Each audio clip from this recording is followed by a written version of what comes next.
কি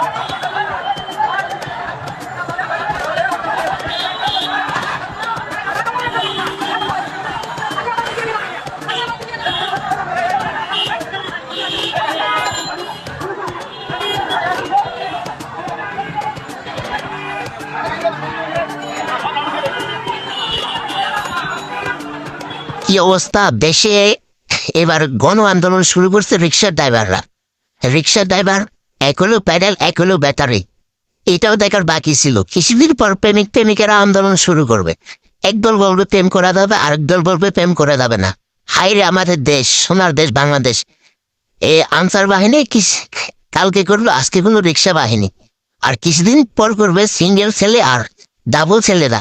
এইটা হলো আমাদের দেশের অবস্থা। আর সামনে আরো কত কিছু দেখতে হবে। যাই হোক, দেশে শুধু বিনোদন চলতেছে, বুঝছেন? আর মানে ছাত্রলীগরা বলছিল মানে তারা এমন ভাবে ফিরে আসবে, তারা এগুলো রিক্সা নিয়ে ফিরে আসছে, আর এগুলো আনসার বাহিনী লাগাই দিচ্ছে আমাদের দেশের। মানে এই সরকার তারা নষ্ট করাল, মানে দেশের যে মানে প্রধান উপদেষ্টা বাংলাদেশে বর্তমানে যারা দায়িত্ব পালন করে তাদেরকে নস্যাৎ করার জন্য তারা রিক্সা বাহিনী আর আনসার বাহিনী লাগাইছিল। তারা ভাবছিল যে এটা করলে হয়তো দেশটা আবার আগের জায়গায় ফিরে যাইতে পারে। বাহ! যাই হোক, দেশে আরো নতুন অনেক কিছু দেখবো, খুব ভালোই লাগতেছে।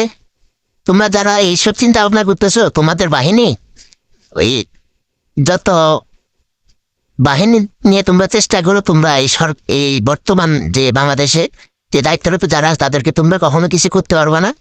আর বাংলাদেশ উন্নতির দিকে এগিয়ে যাবে। আর আমরা দিন দিন দিন যত যাবে আমরা তত বিনোদন পাবো।